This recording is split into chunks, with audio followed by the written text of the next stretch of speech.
what I'd like to think of is that a venture capitalist is a net good for any emerging space. I think that capital risk that they take and the allocation of this capital across people who are building things at a very, very early stage is still good.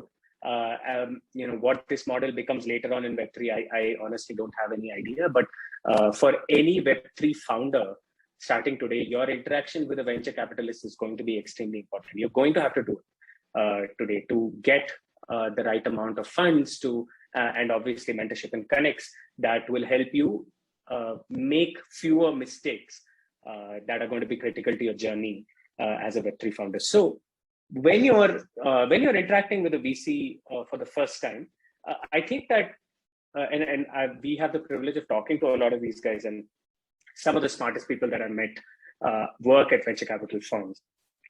I think I probably put together about 5 mistakes that all VCs kind of predominantly complain about, right?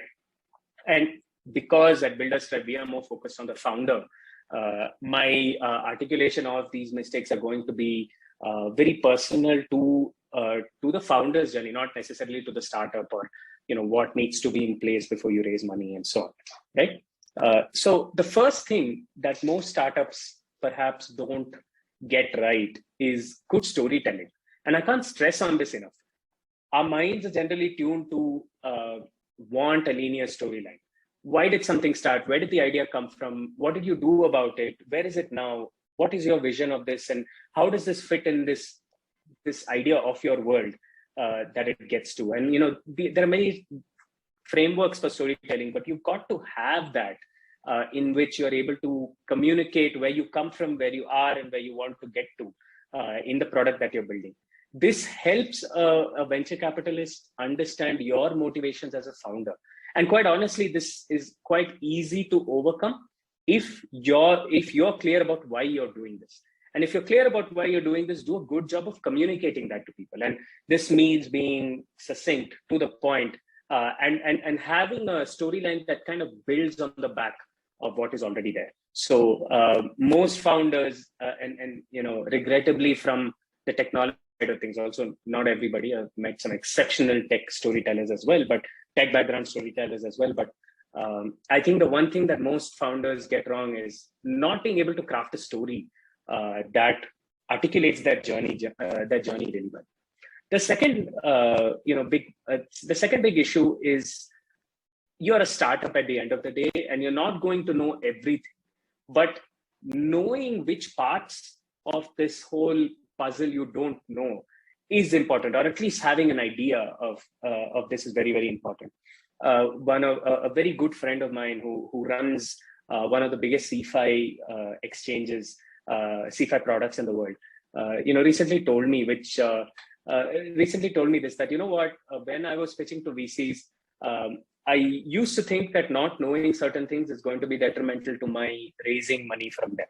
But as soon as I changed my mindset to basically telling them that, guys, I don't know how I'm going to, what I need to do right now with this, but I can figure it out. I know that at the end of the day, it's a people problem, and it's about hiring the right people in these places and then taking it forward from there. But if you know what you don't know, and you're able to communicate that to a VC, there is a lot more confidence in the person who's putting money in you that, you'll figure it out. But knowing what you don't know is extremely important, and being able to communicate that again, right?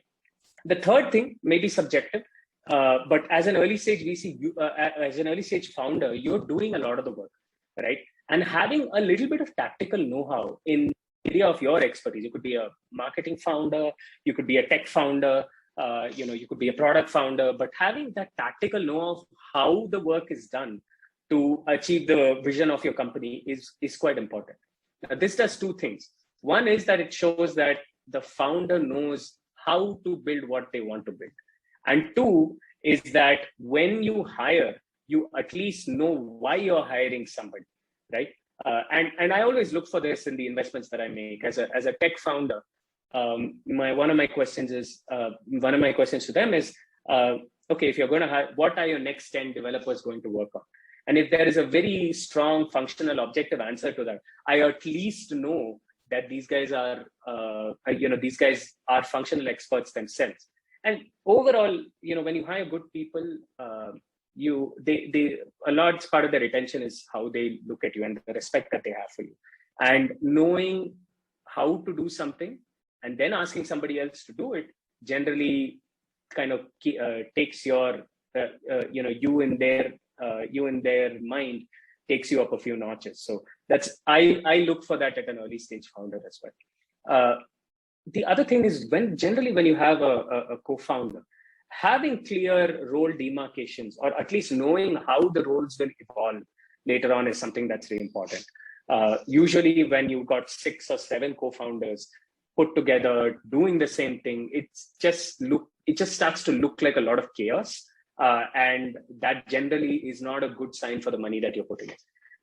Not to say that you shouldn't have 6 co-founders, but at least some amount of role demarcation or knowing how these roles will evolve later on is a very, very good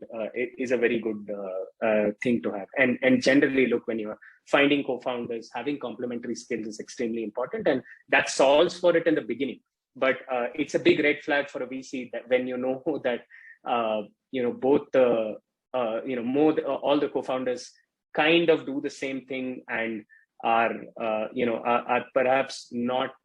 don't perhaps have an idea as to what this becomes and what their eventual roles become. And generally, it's good for a company when one co-founder takes care of a certain set of things and another does another. And then the final thing is, investor company fit, and understanding what value that particular investor brings on you. Usually, when you're investing in a round, a founder could come in, would already have commitments and would have raised investments from other people. And if there is generally no connection between what that VC invests in and what this company is about, that's a big red signal for me. And it generally means that this founder perhaps doesn't know what they want from that VC, and the relationship is purely capital. The venture capital world is not only about the money that they give you, but it's also increasing your chances of success. Premier VC firms ensure that the chances of startup success increase dramatically by ensuring that there is communication between portfolios, helping them in particular functions like business development or product, helping them hire talent that is a lot better to you. And as a co-investor in a round, I am looking for VCs who have also invested in this company that will help you get to that place. And it starts with the founder being able to answer that question to themselves. Whose money do I want and why do I want it, right? It's not just about the capital, it is also about the value add that you put in. So in general, what I see is that these are the some of the mistakes that most founders make, and these are the ones that stood out to me and the VCs that I very closely interact with, right? Like, so the first is obviously poor storytelling, not being able to tie a narrative to why you do what you do. Your motivations are clear because of that. 2 is knowing what you don't know. And generally, that shows that the founder is grounded, knows that there's a lot that they don't know, and will focus a lot on team building as a result of that.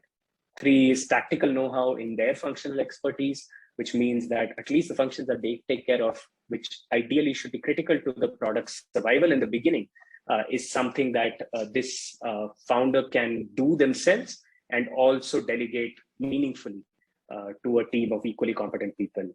4th is clear co-founder role demarcation. What does the other co-founder bring that you don't? And generally, if there is too many of them doing the same things, it usually doesn't end up well, because at times your ideologies will differ, and that usually causes conflict and generally not good news for the investment that I've just made. And then finally is investor companies fit. Why have you taken the money from some investor outside of the fact that it's just capital in your company? And the same applies to me as well. I would ideally like to invest in a particular kind of company that I can meaningfully help us. And if that hasn't happened and you've just taken money from anybody who has it to give, that usually means that the founder perhaps is not a good judge of partner, because at the end of the day, the VC also is a partner in your growth, who adds some capital and also a lot more value alongside that. What are the common VC raising mistakes that you have done as founders? And if you're a VC, what is your pet peeve every time a founder comes to you? Feel free to comment on the comment section here, and don't forget to like, share, and subscribe this video, and catch you on the next one.